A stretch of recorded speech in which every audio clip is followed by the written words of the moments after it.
Vous entendez ça? C'est le bruit d'une puissance qui se croyait invincible s'effondrant en direct sous nos yeux. Pendant que Poutine répète ses discours de grandeur au Kremlin, la Russie devient un bûcher funéraire de 17 millions de kilomètres carrés. C'est sans filtre.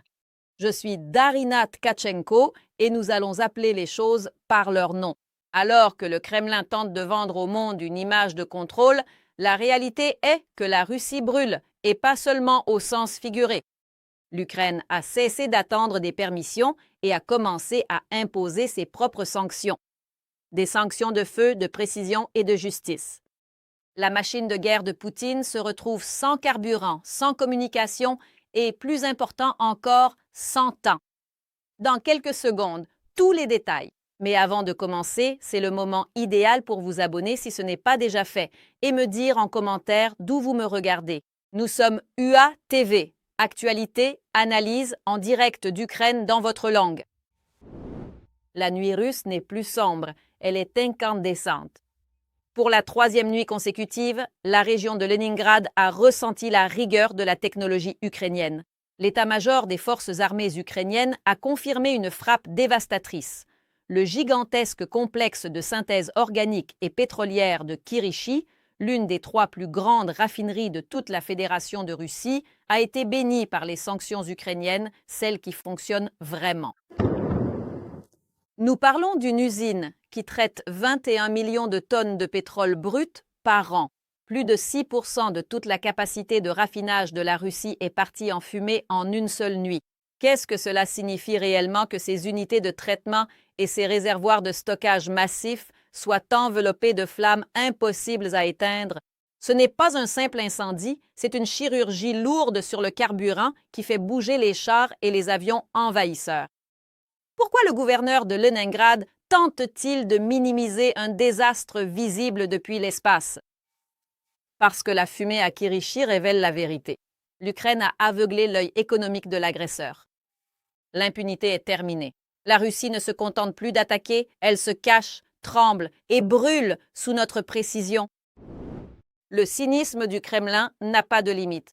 Moscou se targue en disant que l'Asie, du Vietnam aux Philippines et à l'Indonésie, fait la queue pour acheter son pétrole, avec la Thaïlande et le Sri Lanka cherchant des accords d'urgence. Mais c'est là qu'intervient la gifle de réalité que seule l'Ukraine peut donner. À quoi bon avoir des clients si vous n'avez aucun produit à livrer?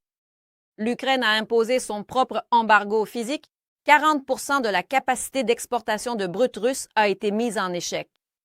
Entre le sabotage de l'oléoduc Droujba et les drones qui ont stoppé net les usines de la Baltique et de Volgograd, Poutine vend des promesses vides. Comment la Russie peut-elle honorer ses contrats si ses plus grandes raffineries sont paralysées, je dirais? C'est un duel de stratégie. Pendant que la Russie cherche de l'oxygène financier en Asie du Sud-Est, vendant des cargaisons de 1,5 milliard de barils et de nouveaux partenaires, les drones ukrainiens lui coupent la jugulaire énergétique et économique chez elle. Le coût pour la Russie est existentiel. Sans transformation locale, ses revenus s'effondrent et sa logistique militaire s'arrête. Nous voyons comment une nation courageuse prive l'agresseur des ressources avec lesquelles il comptait l'effacer de la carte. L'Ukraine ne se contente pas de résister, l'Ukraine est en train de vider le portefeuille de guerre de Poutine. Coup après coup, raffinerie après raffinerie. Si la Russie veut financer la mort, l'Ukraine lui retire sa monnaie d'échange. Mais comme le pétrole ne suffit plus, le Kremlin est passé au pillage éhonté. Dans un acte de piraterie moderne, la Russie vend aux enchères les ressources naturelles des territoires occupés. Le gisement d'or de Bobrikové à Louhansk, territoire occupé par la Russie, a été vendu pour une misère de 9 millions de dollars, alors que ses réserves réelles dépassent les 260 millions. C'est la braderie d'un régime en faillite qui vole l'or et le lithium de l'Ukraine pour tenter de combler le trou noir de son économie de guerre. C'est un signe clair de faiblesse. La Russie sait que le temps presse et tente d'extraire tout ce qu'elle peut avant d'être expulsée. Mais l'Ukraine répond là où ça fait le plus mal. Le service de sécurité d'Ukraine, le SBU, vient d'effacer de la carte tout un convoi ferroviaire chargé de produits pétroliers dans Louhansk occupé. À quel point ce coup a-t-il été dévastateur? Destruction logistique totale. L'attaque, menée par des drones de haute précision lors d'une opération conjointe avec les forces armées ukrainiennes, a directement frappé les wagons-citernes dans l'une des gares stratégiques de la région. Visibilité depuis l'espace. L'incendie qui en a résulté était d'une telle ampleur qu'il était visible depuis les satellites de surveillance des incendies de la NASA.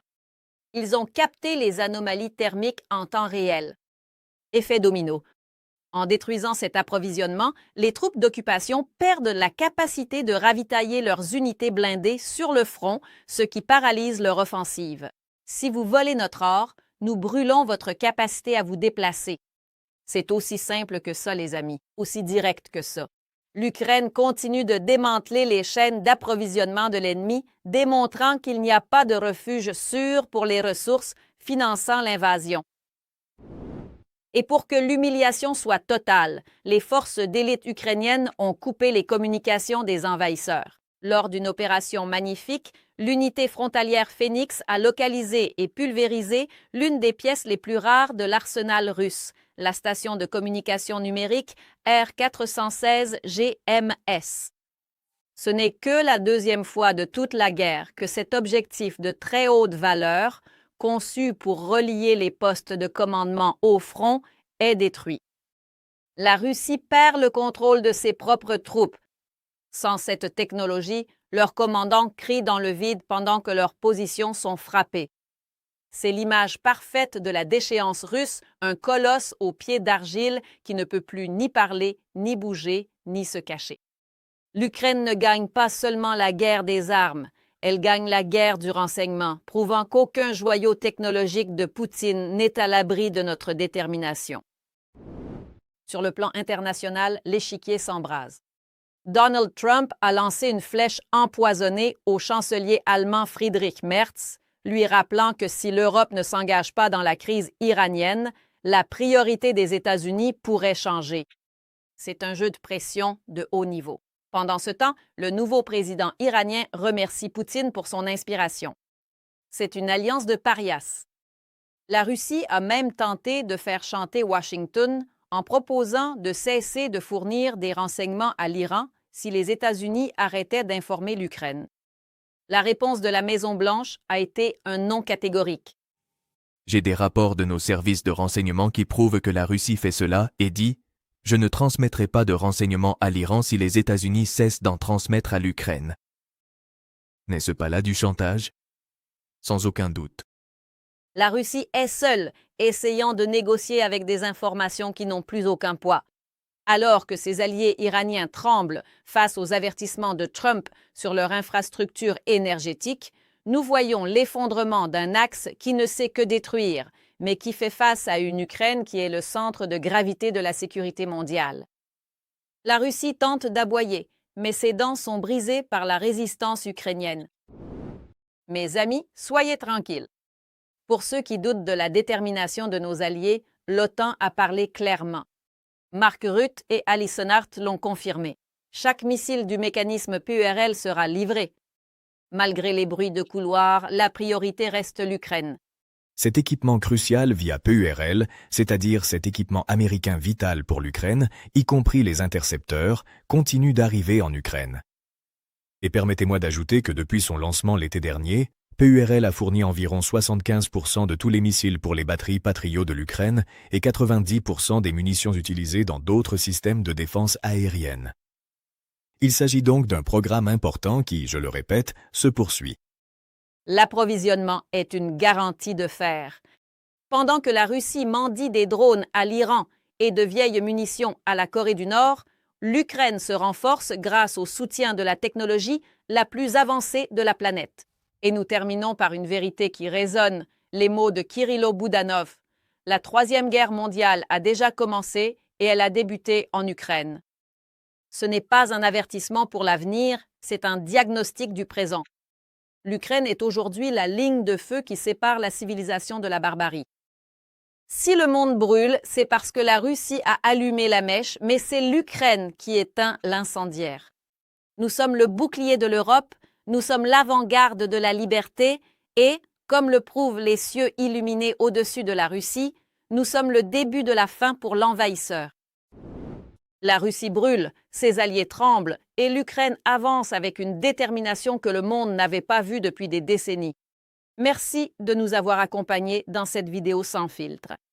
N'oubliez pas de vous abonner et de partager cette vidéo pour que la vérité atteigne chaque recoin de l'Amérique latine, de l'Espagne et de tous les pays qui parlent espagnol. Je suis Darina Tkachenko et on se retrouve la prochaine fois sur UA TV.